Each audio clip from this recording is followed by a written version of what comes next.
வலியற்ற varicose vein சிகிச்சை எளிய 30 நிமிட செயல்முறை. 7847045678. குடியரசுத் தலைவர் திரௌபதி முர்மு உரையுடன் நாடாளுமன்ற பட்ஜெட் கூட்டத்தொடர் இன்று தொடங்குகிறது. பிப்ரவரி 9ஆம் தேதி வரை மட்டும் குறுகிய காலத்திற்கு கூட்டத்தொடர் நடைபெறும் என கூறப்படுகிறது.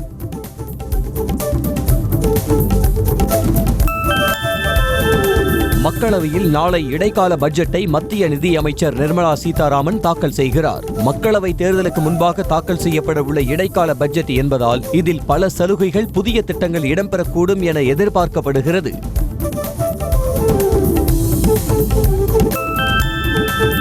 குளிர்கால கூட்டத்தொடரின் போது எதிர்க்கட்சி எம்பிக்கள் 11 பேர் சஸ்பெண்ட் செய்யப்பட்டதை ரத்து செய்வதாக மாநிலங்களவை தலைவர் ஜெகதீப் தங்கர் தெரிவித்துள்ளார். இன்று பட்ஜெட் கூட்டத்தொடர் தொடங்க உள்ளதை அடுத்து இடைநீக்கம் ரத்து செய்யப்பட்டதாக அறிவிக்கப்பட்டுள்ளது.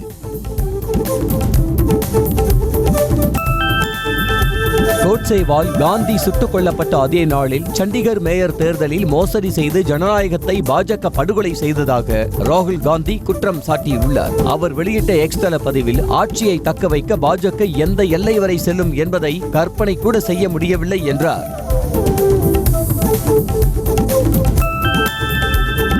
ஜார்க்கண்ட் முதலமைச்சர் ஹேமந்த் சோரன் இன்று அமலாக்கத்துறை விசாரணைக்கு ஆஜராவார் என எதிர்பார்க்கப்படுகிறது. நில மோசடி தொடர்பாக சட்டவிரோத பண பரிவர்த்தனையில் ஈடுபட்ட புகாரில் தலைமறைவாக இருந்ததாக கூறப்பட்ட நிலையில் நேரில் ஆஜராவதாக அவரது பெயரில் கடிதம் வெளியானது. இடி விசாரணைக்கு பிறகு ஜார்க்கண்ட் முதலமைச்சர் ஹேமந்த் சோரன் கைது செய்யப்பட்டால் அடுத்த முதலமைச்சர் யார் என்ற கேள்வி எழுந்துள்ளது. ராஞ்சியில் நடைபெற்ற ஆலோசனை கூட்டத்தில் அவரின் மனைவி கல்பனாவும் பங்கேற்றதால் அவரே அடுத்த முதல்வராக நியமனம் செய்யப்படலாம் எனவும் தகவல் கசிந்துள்ளது.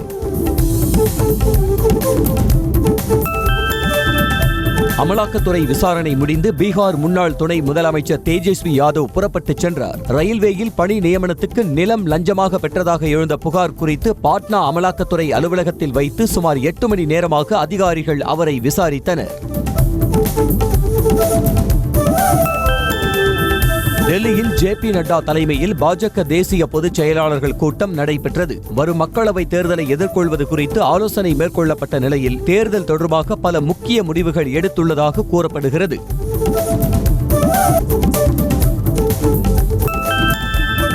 முதுநிலை பல் மருத்துவ படிப்பிற்கான நீட் தேர்வு மார்ச் 18ஆம் தேதி நடைபெறும் என அறிவிக்கப்பட்டுள்ளது. இதற்கான விண்ணப்பத்தை சமர்ப்பிக்க பிப்ரவரி 19ஆம் தேதி வரை அவகாசம் வழங்கப்பட்டுள்ளது. மேலும் தேர்வு முடிவுகள் ஏப்ரல் 18ஆம் தேதி வெளியாகும் என தெரிவித்துள்ளது.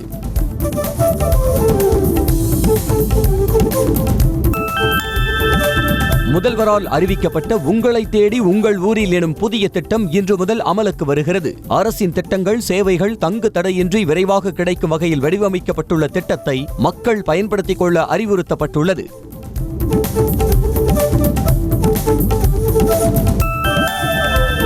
ஆளுநர் ஆர் என் ரவி அரைவேக்காட்டுத்தனமாக பேசி தன்னை அம்பலப்படுத்திக் கொள்வதை நிறுத்திக் கொள்ள வேண்டும் என சிபிஎம் மாநில செயலாளர் கே பாலகிருஷ்ணன் தெரிவித்துள்ளார். கம்யூனிஸ்டுகள் குறித்து கருத்து பதிவிட்ட ஆளுநருக்கு சிபிஎம் கட்சி கண்டனம் தெரிவித்துள்ளது.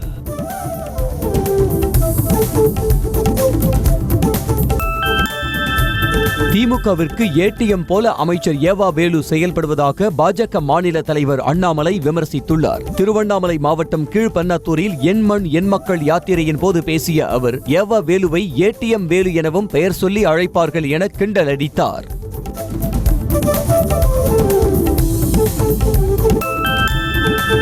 வீட்டு பணிப்பெண்ணை துன்புறுத்தியதாக கைதான பல்லாவரம் தொகுதி எம்எல்ஏவின் மகன் மற்றும் மருமகள் ஜாமீன் கேட்டு தாக்கல் செய்த மனு இன்று விசாரணைக்கு வருகிறது. சென்னை முதன்மை அமர்வு நீதிமன்றத்தில் இன்று மனு மீது விசாரணை நடத்தப்படுகிறது.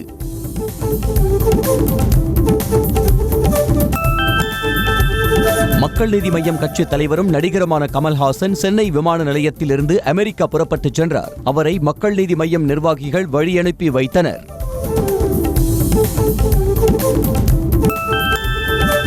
ராமர் கோயிலுக்கு பக்தர்கள் சென்று வருவதற்கு வசதியாக அயோத்திக்கு விமான சேவையை அதிகப்படுத்த சிவில் விமான போக்குவரத்து அமைச்சகம் உத்தரவிட்டுள்ளது. அதன்படி நாளை முதல் 8 புதிய விமான வழித்தடங்கள் அறிமுகம் செய்யப்பட்டு கூடுதல் விமானங்கள் இயக்கப்பட உள்ளன.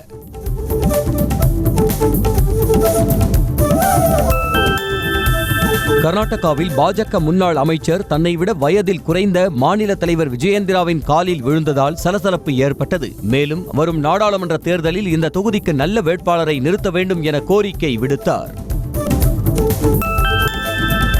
200 கோடி ரூபாய் பண மோசடி வழக்கில் நடிகை ஜாக்வலின் பெர்னாண்டஸுக்கு எதிரான வலுவான ஆதாரங்கள் உள்ளதாக டெல்லி உயர்நீதிமன்றத்தில் அமலாக்கத்துறை தரப்பில் தகவல் தெரிவிக்கப்பட்டுள்ளது. இதையடுத்து இந்த வழக்கு விசாரணை ஏப்ரல் 15ஆம் தேதிக்கு ஒத்திவைக்கப்பட்டது.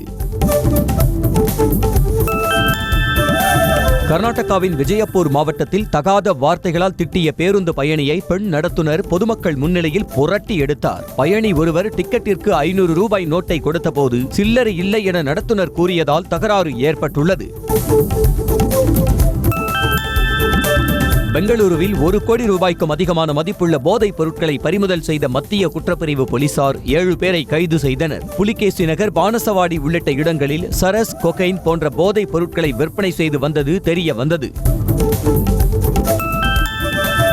பெங்களூரு பன்னரகட்டா தேசிய பூங்காவில் வசிக்கும் வேதா என்ற யானை ஆண் குட்டியை ஈன்றது. 120 முதல் 130 கிலோ எடையுடன் கூடிய குட்டி ஆரோக்கியமாக உள்ளதாகவும் இது வேதாவுக்கு பிறந்த 5வது குட்டி எனவும் கூறப்படுகிறது. விளையாட்டு மேம்பாட்டுத் துறையின் கீழ் செயல்படும் சென்னை விடுதிகளில் தங்கும் மாணவ மாணவிகளுக்கு அமைச்சர் உதயநிதி ஸ்டாலின் நலத்திட்ட பொருட்களை வழங்கினார். உயர்தர டிராக் ஷூட், ஜோடி ஷூ மற்றும் விளையாட்டுப் பொருட்கள் ஆகியவை மாணவர்களுக்கு வழங்கப்பட்டன.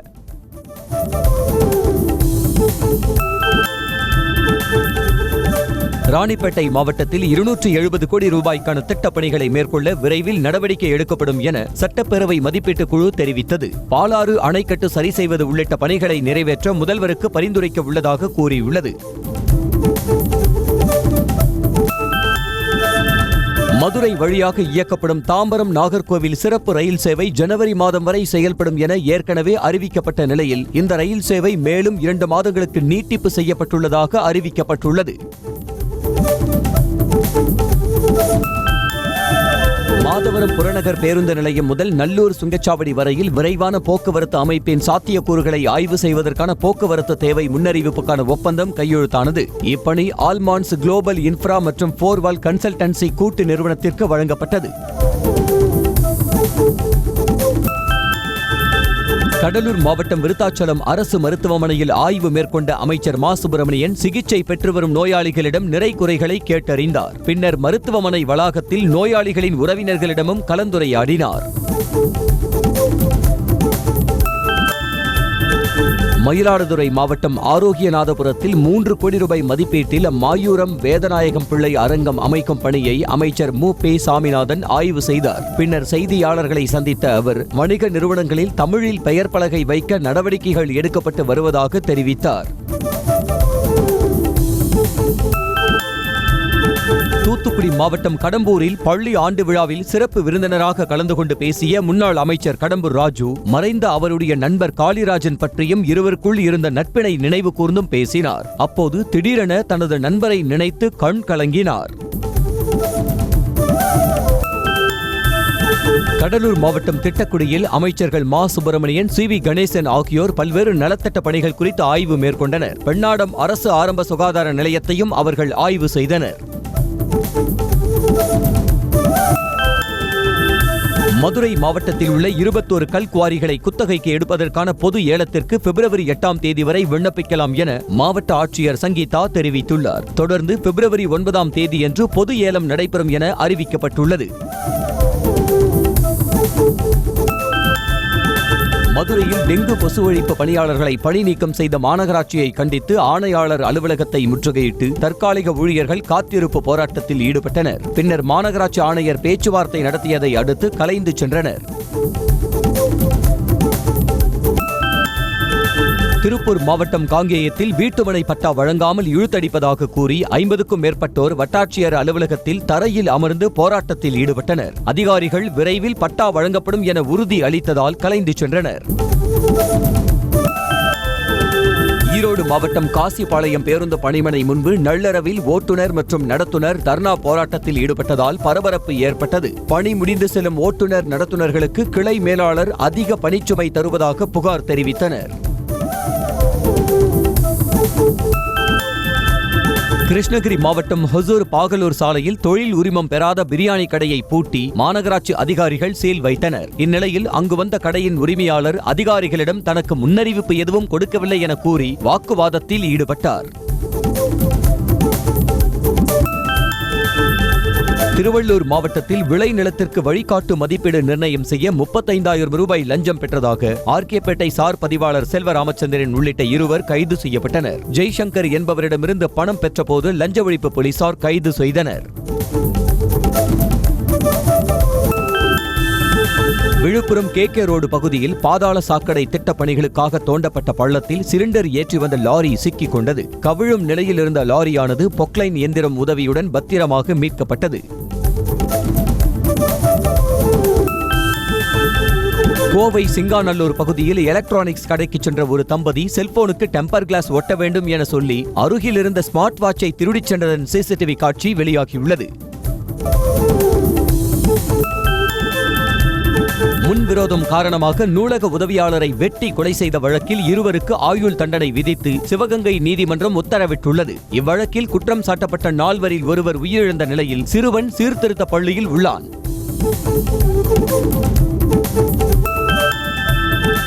நடத்தையில் சந்தேகப்பட்டு 2வது மனைவியையும் அவரது 7 வயது மகனையும் கொலை செய்தவருக்கு இரட்டை ஆயுள் தண்டனை விதித்து சென்னை மகளிர் நீதிமன்றம் தீர்ப்பளித்துள்ளது. வழக்கை விசாரித்த நீதிபதி குற்றவாளிக்கு 20,000 ரூபாய் அபராதமும் விதித்தார்.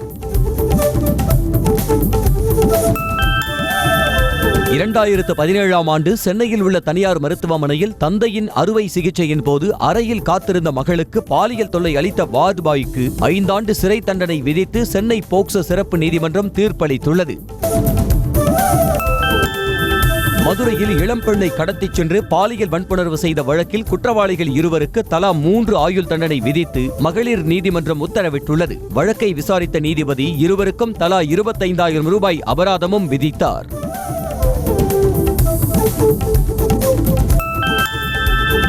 விழுப்புரம் மாவட்டம் செஞ்சி மலைக்கோட்டை பகுதியில் இளம்பெண்ணை பாலியல் வன்கொடுமை செய்து கொலை செய்த இளைஞருக்கு ஆயுள் தண்டனை விதித்து விழுப்புரம் மகளிர் நீதிமன்றம் தீர்ப்பு வழங்கியுள்ளது. மேலும் 15,000 ரூபாய் அபராதம் விதித்தும் நீதிபதி உத்தரவிட்டார்.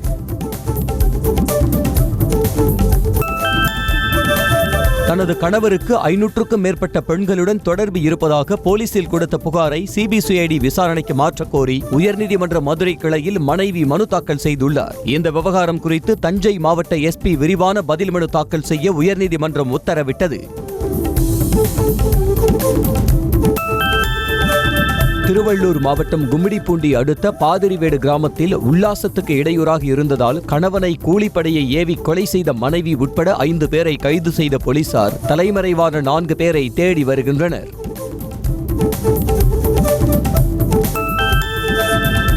திருச்சி மாவட்டத்தில் இளைஞர்கள் தாக்கியதில் படுகாயமடைந்த கொத்தனார் மருத்துவமனையில் சிகிச்சை பலனின்றி உயிரிழந்தார். சகோதரனின் காதலியிடம் பேசியதால் ஆத்திரமடைந்து தாக்கியது தொடர்பாக 4 பேர் மீது வழக்கு பதிந்து அவர்களை போலீசார் கைது செய்தனர்.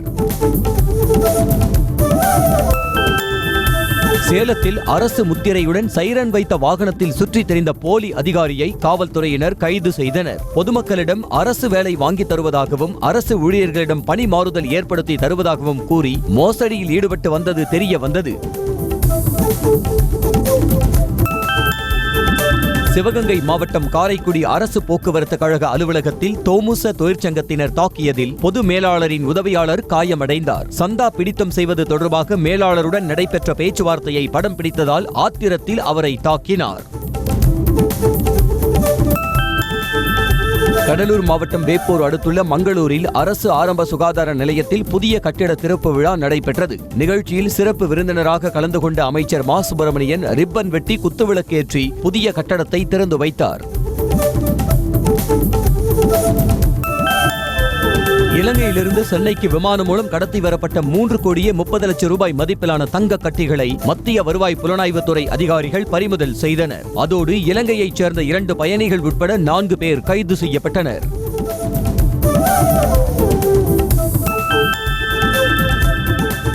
புதுச்சேரி அரியாங்குப்பத்தில் உள்ள ஆரம்ப சுகாதார நிலையத்தில் செக்யூரிட்டியாக பணிபுரிபவர் நோயாளிக்கு BP மற்றும் சுகர் பரிசோதனை செய்ததாக புகார் எழுந்துள்ளது.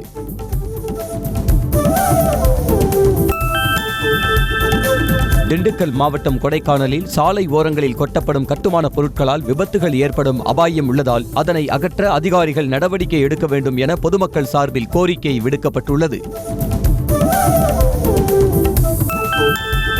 மயிலாடுதுறை மாவட்டம் சீர்காழி நகராட்சியில் சேதமடைந்த புதிய சிமெண்ட் சாலையை சீரமைத்து தரும்படி அப்பகுதி மக்கள் கோரிக்கை விடுத்துள்ளனர். சிமெண்ட் கலவை இறுகும் வரை அதனை சுற்றி தடுப்புகள் அமைக்காததால் இருசக்கர வாகனங்கள் கலவை மீது சென்று சாலை சேதமடைந்தது.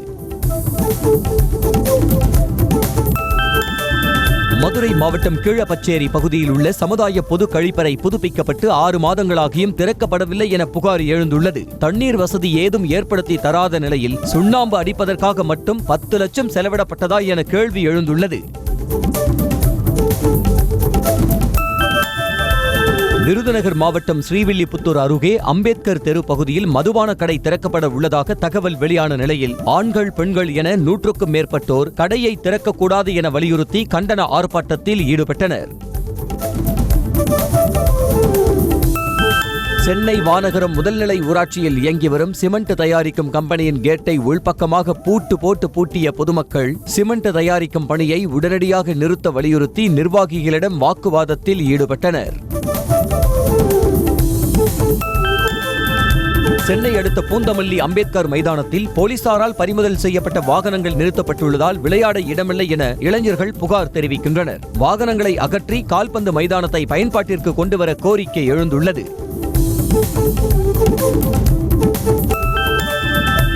விருதுநகரில் உள்ள தனியார் பள்ளியில் அதிக நேரம் ஆங்கில சொற்கோவை நிகழ்த்தும் உலக சாதனை நிகழ்ச்சி நடைபெற்றது. இதில் 70க்கும் மேற்பட்ட பள்ளிகளிலிருந்து 10 வயதிற்கு மேற்பட்ட 1000 மாணவர்கள் 1000 ஆங்கில வார்த்தைகளை இடைவிடாது உச்சரிப்புடன் பேசி சாதனை படைத்தனர்.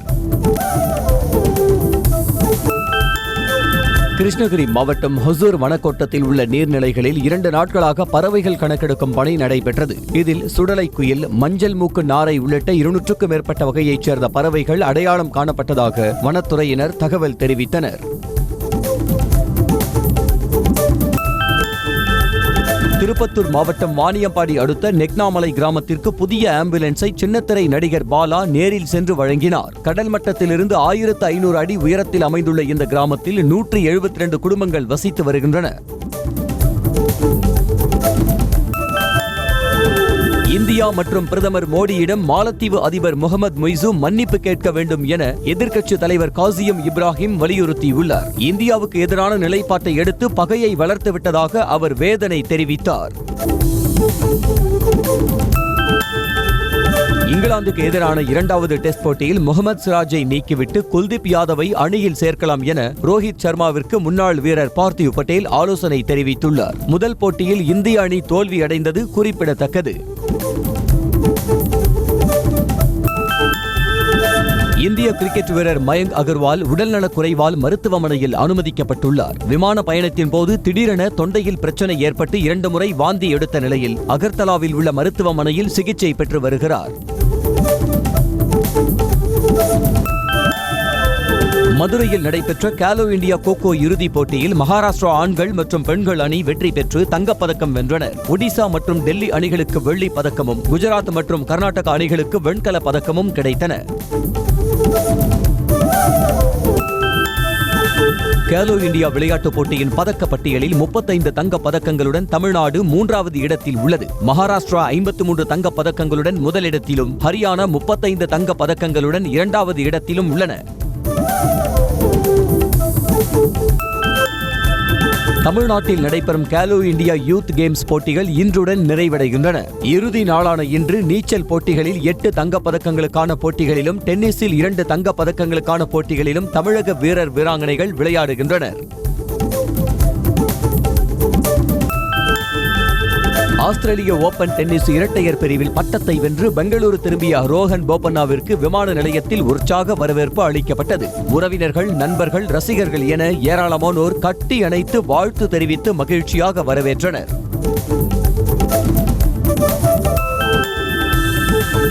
நெதர்லாந்து செஸ் விளையாட்டில் விளையாட்டை கவனிக்காமல் பாலின பாகுபாட்டை காட்டும் வகையிலான கமெண்ட் கூறி பார்வையாளர் தொல்லை செய்ததாக இந்திய செஸ் வீராங்கனை திவ்யா புகார் தெரிவித்துள்ளார். போட்டியின் போது பெண்கள் எப்படி விளையாடுகிறார்கள் என்பதை யாரும் கவனிப்பதில்லை எனவும் வேதனை தெரிவித்தார்.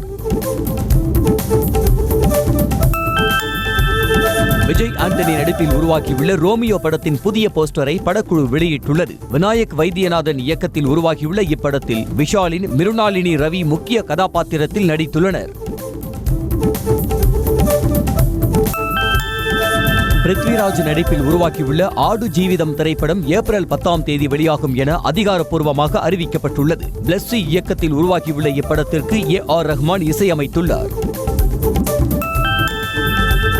விக்னேஷ் சிவன் இயக்கத்தில் உருவாக்கி வரும் LIC திரைப்படத்தில் பிரதீப் ரங்கநாதனுக்கு தந்தையாக நாம் தமிழர் கட்சியின் ஒருங்கிணைப்பாளர் சீமான் நடித்து வருவதாக தகவல் வெளியாகியுள்ளது. இப்படத்தின் படப்பிடிப்பு கோவை ஈஷா மையத்தில் நடைபெற்று வருவதாக கூறப்படுகிறது.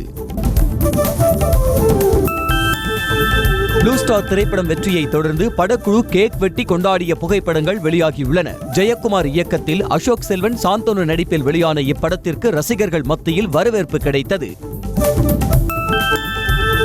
தஞ்சாவூர் மாவட்டம் திருபுவனத்தில் உள்ள கம்பகரேஸ்வரர் கோவில் குடமுழுக்கு விழாவை முன்னிட்டு 1008 திருவிளக்கு பூஜை நடைபெற்றது. இதில் அப்பகுதியைச் சேர்ந்த பெண்கள் பங்கேற்று வழிபட்ட நிலையில் குடமுழுக்கு விழா ஏற்பாடுகள் தீவிரமாக நடைபெற்று வருகின்றன.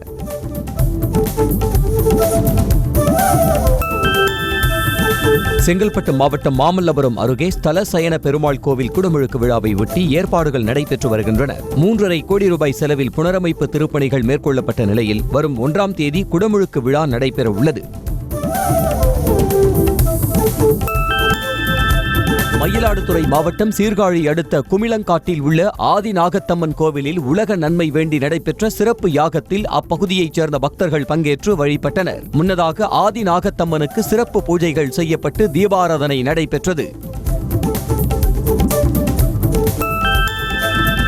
காரைக்காலில் உள்ள ஏழை மாரியம்மன் கோவிலில் தை பஞ்சமியை முன்னிட்டு சந்தனக்காப்பு அலங்காரத்தில் காட்சியளித்த அம்மனை அப்பகுதியைச் சேர்ந்த பக்தர்கள் வழிபட்டனர். முன்னதாக அம்மனுக்கு மஞ்சள், பால், தயிர் உள்ளிட்ட அபிஷேக பொருட்களை கொண்டு சிறப்பு அபிஷேகம் நடைபெற்றது.